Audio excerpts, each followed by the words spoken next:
સદગુરુ તુલસીરામ મહારાજ, હરિદાસ મહારાજ, વિરાજ મહારાજ, સાધુરામ મહારાજ, ભગવાન મહારાજ,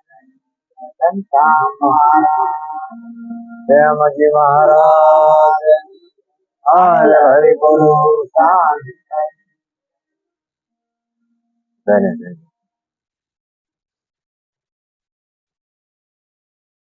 છૂટવાનો ઉધમ કરે તેમ જીવ બમણો બંધાતો જાય. આપ બળે છૂટે નહીં જેને છોડાવે સદગુરુ. આપણે બધાય કંઈક મહેનત કરવી જ છે. શું કરવાથી કાર્ય બને એ આપણને ખબર નથી, પણ મહેનત બધાની ચાલુ છે. સવારમાં નાવી છીએ, અગરબત્તી કરતા હોય, દીવાબત્તી કરતા હોય, શનિવાર રહેતા હોય, સોમવાર રહેતા હોય, કંઈક ને કંઈક પ્રયોગ ચાલુ છે આપણે બધાને, પણ આપણે યુક્તિ જાણી નથી. અરે એટલે યુક્તિ જાણ્યા વિનાનું આ વસ્તુ કેમ બનતી હોય એને કોઈને પૂછ્યું નથી. મારે વેવાય નાતા એટલે મેં નાવાનું ચાલુ કર્યું. પૂછ્યું મેં કીધું કેમ નાવશો? હતા કે ભક્તિ કરીને નાવું પડે એટલે મેં નાવાનું ચાલુ કર્યું. મને ખબર નથી એટલે મેં ચાલુ કર્યું. મેં બીજાને કીધું ભક્તિ કરીને નાવું પડે એટલે નાવાનું ચાલુ બધાએ કર્યું. પછી કોઈ 2 માળા 5 માળા ફેરવતા હોય, એવું બધું કાર્ય આપણે ભેગી કર્મકાંડ કહેવાય. આ બધી વસ્તુ પકડવાની પગથિયા અને પછી પાછા છૂટતા જવા પડે. સંતો એમ કે જ્યાં તમારે ઉપલા માળમાં જવું હોય, ઉપદેશમાં જવું હોય તો નીચેથી પગથિયા પકડતું પકડતું ચડતું જવાનું, ઉતરતું જવાનું, મુકતું જવાનું પગથિયા, તો તમે દર્શન. જો પગથિયા પકડીને બેઠા હોય અહીંયા રહેવી તો પાછું આગળ જવાયું નથી. હારા પ્રતાપે પગથિયા નહીં એમે પકડ્યું તેદું આઈને છીએ એવું નહીં માનવાનું, પણ એ પગથિયું પ્રેમથી છોડતું જવાનું. આગળની રીત મળે એમ પકડતા પકડતા આપણે ઉપદેશમાં ગુરુ આપણને ઉપદેશ બતાવે. આ દેશ છે ને મૃત્યુલોક કહેવાય. આ શરીર બધા રહે, કોઈ એક જ શરીર રહેવાના નથી, એટલે એને મૃત્યુલોક કીધો સંતોએ. અને બધાની અંદર વ્યાપકમાં જે બોલી રહ્યો છે એ આત્મા અમરલોકનો છે. એ અમરલોક છે, પણ આપણે એને ઓળખતા નથી. એટલે બધા સંતો એમ કે મારા સાધુ બધા અમરાપુરમાં માલે. હવે આપણે કોઈને પૂછ્યું નહીં કેમ વિવડાય બધા અમરાપુરમાં માલે, આપણે કયા લોકમાં માલતા છે? જેટલા ભજન પૂરું થાય એટલે બધા નામાસનમાં એવું મારા સંતો બધા અમરાપુરમાં માલે, મારા સંતો અમરાપુરમાં માલે, એટલે ચાલુ ઓલામાં જ માલે. અત્યારે માલે અને કાયમિક માલે, કેમ કે આત્માને કોઈ મરવાનું ન હોય. અને આ દેહમાં જેટલા વહીવટ થતો હોય એ તો બધા નાશવંત છે. એ આ સંતો એમાં આપણને કેટલા પ્રકારથી આદોળા મહારાજે વાત કરી, એમાં ઘણા પ્રકાર આપ્યા સમજવા માટેના. આમ કર્યું તો આનો ઉધમ તો ઘણા કરવી, પણ પૂછ્યું નથી કોઈને. એ ભાઈ ભેંસ જોઈતી હોય હારી તો 5 જણાને પૂછ્યું, એટલે એકાદી હારી ભેંસ હોય દેખાડજે. એક દીકરી ગોતતા હોય તો કોકને 5 ને પૂછ્યું હારી દીકરી ગોતવી હોય દેખાડજે. આ ભક્તિ તો આપણા જીવનનો ઉધાર કરવા વાળી હોય તો એ કોઈ પૂછવાનું નહીં, એમ નામ ચાલુ કરી દેવાની પૂછાવીને. એટલે એને પૂછવું પડશે, પૂછાવીને પાર નહીં આવે. આ બધા કોઈ પૂછતા નથી એટલે એમ નામ ચાલુ રહે. પૂછો તો તરત પાર આવી જાય. હાલતા થયા હોય તો ગામ આવી જાય, પણ આપણને ખબર જ નથી ક્યાંથી હાલવી તો આવે ગામ. આપણે જંગલના રસ્તે સડી જાય, અહીંયા ગામ ન આવે કોઈ. એમ પરમાત્મા કેમ છે, કેવી રીતે છે, ક્યાં છુપાણેલો છે, એ બધા પરમાત્માની વાતો કરે, પણ પરમાત્મા ક્યાંય ખબર નથી. આખું જગત જેમ દરિયાનું પાણી ડોળતા હોય એમ ડોળમાં બધા રિયાઈ ગયા અને વ્યૂ જવાનું. આપણે જો પૂછો તો આપણને બધાને ખબર છે દૂધમાં ઘી છે, પણ 100 વર્ષ વાયટું મૂક્યું તો દીવો થાય નહીં. ઘી છે છતાં કેમ નો દીવો થાય? કે ભાઈ એની યુક્તિ આપણને આવડતી નથી. એક ઠેકાણે એવું બન્યું કે માતાજીનો માંડવો હતો, આવડા લોકો એવું નક્કી કર્યું કે આ દૂધનું દહીં બનાવવું છે. તે માટલું ભરીને મૂક્યું વૈશ્વમાં, પછી ડાક વગાડ્યું. 3 કલાક એની ઉપર ડાક વગાડ્યું. 4 વાગે જોયું તો દૂધ બગડી ગયું. ઓલા પાડોશી ડોશમાં હતા એટલે કે તમારે ઓલા ડાકલા બહુ વાગતા, એનું કારણ છે માં એમ દૂધનું દહીં બનાવતા. બધા કેવા ભેગા થયા કે કોઈને કઈ ખબર જ નથી પડતી. તમે મેળવીને નાખી દો દૂધમાં, મેળવી લ્યો એટલે એને સુઈ જાવ તો એને હાથે દડબા જેવું જામી જાય. એમાં ડાકલા વગાડવાના હોય? એમાં આપણે બધા જીવન બગાડી નાખ્યા, પણ આમાં આવું કરવામાં એની રીત જાણી નહીં, કોઈને પૂછ્યું નહીં પાછું કે આમાં શું કર્યું હોય તો દૂધમાંથી દહીં થાય. બધા સંતો એમ કીધું રામનું નામ મેળવી લ્યો, તો આપણે રામ મેળવ્યું. અહીંયા ભૂલ ખાઈ જઈશું આપણે બધા. તો બધા રામ રામ કરવામાં જિંદગી કાઢી નાખી. જે રામનું નામ પડખે પડી રહ્યું, બધા એમ કે રામનું નામ લેવું તો આપણે રામનું નામ બોલવું.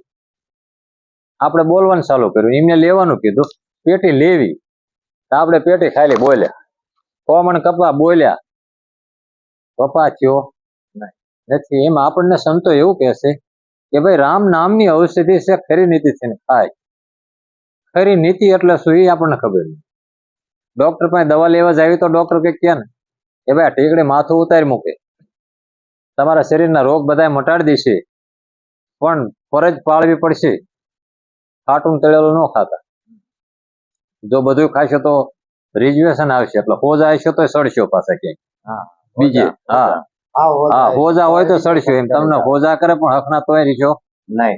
એટલે સંતોને એમ રિઝર્વેશન આવી એ વસ્તુ. આમાં એક ખાલી રીત ભાઈ મેળવ્યું એટલે એમ બધા એમ કે રામનું નામ મેળવી લે. આ દૂધને મેળવવામાં સાસે મળી જતું હોય તો આને મેળવવા, જીવન મેળવવું હોય આપણું, તો તન તુમડું મળે માલમી જુગતી પ્રમાણે જાગે. મેળ કરો તો મજા આવે, પછી રોમે રોમે રંગ લાગે. આ એક તારો અરસ પરસ છે પણ વાણી પર રહ્યું. બધાને રીત એવી છે, તન તુમડું છે પણ માલમી મળવો જો ને. આમ નામ તો આ તુમડું અડસે તીરથ કરીને આવ્યું તો એવું ને એવું કડવું પડવું. તુમડી સબ તીરથ કરકે આવી તો એનો મીઠી કડવાઈ.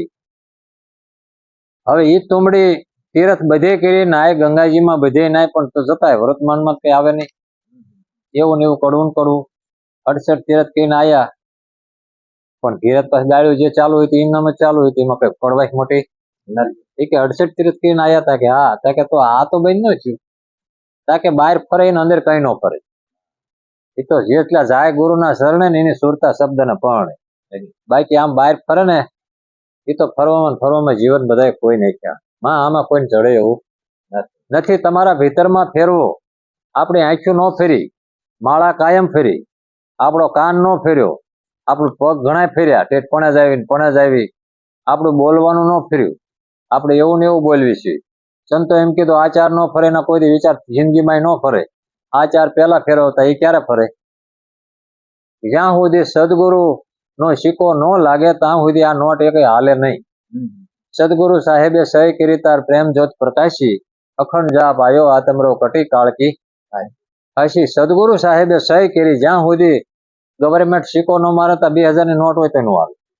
એમાં અહીંયા આ જલમેલા બધા શરીર સદગુરુ પાસે સિક્કો ન મરાવે ત્યાં સુધી એ બધા કાગળિયા ઘોડે તોડે નાખી દેવાના. આનો કોઈની આપણે મારા બાપુએ અમને 2 વીઘા 5 વીઘા જમીન આપી, એની જય નથી બોલાવતા.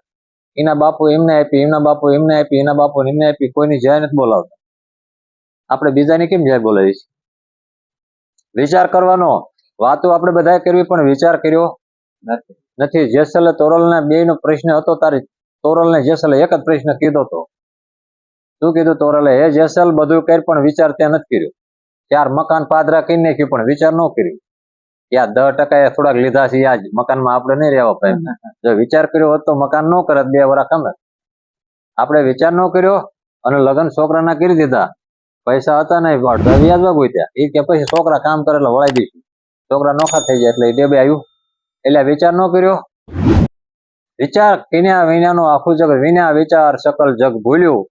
જ્ઞાન વિના ઘૂંસવાય. આ ઘૂંસ ક્યાં છે? આપણને જ્ઞાન નથી એટલે. અને આપણને જે જ્ઞાન છે ને એ તો જે સંસારનું જ્ઞાન માતા પિતાએ શીખવાડ્યું. કાકા દાદા મામા મોળ એ તો બા શીખવાડે આપણને. જો તાર બા આયા, તાર ભાઈ આયા, તાર કાકા આયા, તાર કુટુંબ આવ્યું, એ બા શીખવાડ દે. અક્ષરનું જ્ઞાન આપણને સાહેબે આપી દીધું. એકડો કહેવાય, બગડો કહેવાય. પછી એમ કરતા કરતા ઈશ્વરની વાતો કરતા કોઈ કીધું સાહેબ પાસે એમ કીધું, એટલે ઈશ્વર ક્યાં હશે સાહેબ ને? તકે એ કે મને નથી ખબર. એ કે મને આટલી જ ખબર છે, એટલું ભણાવું એટલી ખબર છે, ઈશ્વરની ખબર નથી. એટલે ઓલો સાહેબ ને નહીં કંટાળો લેવડાવે જાય કે ઈશ્વરની ક્યાં, તમે ઈશ્વરનું કયો?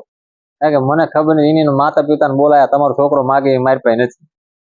એટલે એવડા ઘેરે લાવીને પરણાવી દીધો તો સંસારમાં પીડ્યો. એટલે બધું ઓળ્યું પાછું જે હતી બધી ભૂલોણીમાં પાછું ભૂલી જવાનું. અને પછી પાછા જયારે આપણે ક્યાંક અટપટું થયું અને કોઈ આપણો આધાર ન હોય તારે એમ કે હે ભગવાન, તા કે ઈ ક્યાં રહેતો? એટલે પાછું યાદ આવ્યું કે ઈવડો તો આખા વિશ્વમાં પૂછતા પૂછતા જાઓ, પણ જ્યાં સુધી ગુરુ વિના જ્ઞાન ઉપજે નહીં, ગુરુ વિના મળે નહીં ભેદ, ગુરુ વિના સંશય નો મટે ભલે વાંચે ચારે ચાર વેદ મોઢે કઈ રખડતો હોય પણ ગુરુ નો હોય વાત ડાયો કહેવાય, એને જ્ઞાન કહેવાય નહીં. કદાચ 5 માણસ સાંભળતા હોય વાતો કરતા હોય એને શું કહેવાય? ભાઈ વાત ડાયો છે, 5 જણા બે રહી કે પણ એ એક ઓલામાં કઈ બંધ ન કરી શકે. એ ભાઈ આ વાત કરે તો ઓલે દારૂ મૂકી દીધો, આ વાત કરે તો ઓલે જુગાર મૂકી દીધો, આ વાત કરે તો ઓલે ઓલું મૂકી દીધું, એવું ન થાય. એ ત્યાં હોય બેઠા બધા એમને વાતો કરી ત્યાં સુધી. જો જ્ઞાન હોય તો આપણે અંદરની બધી જે ભ્રમણા છે એ તરત દૂર થાય. જ્યાં સુધી ભ્રમણા ન ભાગે નહીં ત્યાં સુધી આ આંટો મટે એવું નથી ને અટપટું થાય એવું જ છે. એટલે મહાપુરુષના શબ્દને થોડાક વિચારવાના. ભજન તો આપણે ગાવી છીએ ગાતા ગાતા વ્યુ જાવ એવું નહીં. ભજન તો ગાવાના જ નકરા કર્યા, ભજન સમજવા હાટું કર્યું છે આપણને. કારણ કે ભજન આખા જગતમાં જવા દીધું એટલે કઈ પૂછે કોક કે જેસલે એમ કેમ કીધું હોય છે, હે સતી રાણી સાધુ કોને કહેવા? આમાં મને ખબર નથી પડતી આમાં કેટલા સાધુ હોય છે.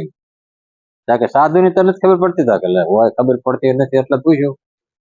સાધુ હોય તો હમણાં તરત આમ કે આમ કઈક કરો એટલે હમણાં ઉભો થઈ જાવ તરત ખબર પડે આમાં કેટલા સાધુ છે.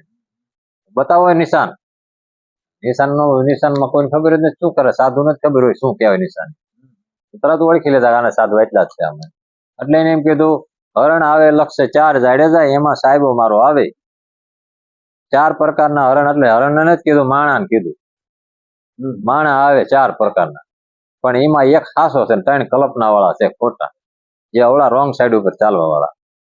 તો કે સાચું હોય કેમ ઓળખવાય 4માં? કે સર્વે સાધુ ને ભગવો ભેખ, બધાને ભેખ પહેર્યો પાછું. મારા સાહેબાને માથે પીળી પાંબરી આ નિશાની ઓળખી લેજો. એને ઓળખવા માથે પીળી પાંબરી ગોતવી પડશે, 3 ને નથી, 1 ને જ છે. હરણ આવે લક્ષ 4 જાડે જાય, એમાં સાહેબો મારો હતા કે સર્વે હરણ માથે કાળી સિંગ, મારા સાહેબાને માથે સોના શીંગડી આ નિશાની ઓળખી લઈએ. પછી રોજા આવે લક્ષ 4 જાડે જા, એમાંય સાહેબો મારો આવશે. બધા રોજાને મુખે ઘાસ, મારા સાહેબાને મુખે કસુંબલ કેવડો આ નિશાની. રોજ અમારે ઘરે બે આવે, મેં શું લેવા આવતા? ખડ ખાવા રોજ આવે. છોકરાને હક પણ નથી થતું કે હોય મેળ ઉતરે કરાવી દીધું. એટલે તમે આ હાટું થઈને રખડો છો, શું કરું મેં? એ તો ઉપરથી નિર્માણ થયેલું હોય, એ કહેવાનો પ્રશ્ન નથી. એ તો જે આવતું હોય ને શનિવાર ને દીદ આવે. આજ તો હજી હોમવાર છે, હોમવારે શનિવાર કોઈ દી ન આવે. તમે અમથા અથરા જ્યાં શનિવાર ને ગોતવો પડે, તારીખ ક્યાંમાં જ હોય, વાર આવે એટલે આવે જ તે. એમાં જે બધા નિમિત્ત લિખિત થઈ ગયેલા હોય ને એ થાય જ તે, પણ આપણને અધીરે એટલે છે ને તે આનું આમ કર્યું તો આમ થાય એવું. આપણે આને સંતોની એક રીતે એવી છે કે બધાની અંદર પરમાત્મા જ છે, પણ આપણને અનુભવમાં આવતું નથી. એટલે આપણે બધાને ગુરુ પાસે જવું પડે, રામને જવું પડે, કૃષ્ણને જવું પડે, રામપીરને જવું પડે, રવિને ભાણને તીકમને બધાને ગુરુ પાસે જવું પડે. આપણે કેવા વળે કહેવાય કે આપણે ગુરુ, અમારા ગુરુને શું કરો જરૂર છે? તો કઈ ન થાય. તો આમ નામ કરતા કરતા વ્યાજ આવી શું ગુરુ કરે એટલા ભવિષ્ય આગળ તરે, એને તરતા શીખવાડે. એટલે તો બહુ જાજુ કહેવાનો સમય એવો નથી, કારણ કે આ બધા ભક્તો ઘણા ગાવા બદલાઈથી આવ્યા છે. મારી વાણીનો વિરામ આપો. બોલો સદગુરુ મહારાજ.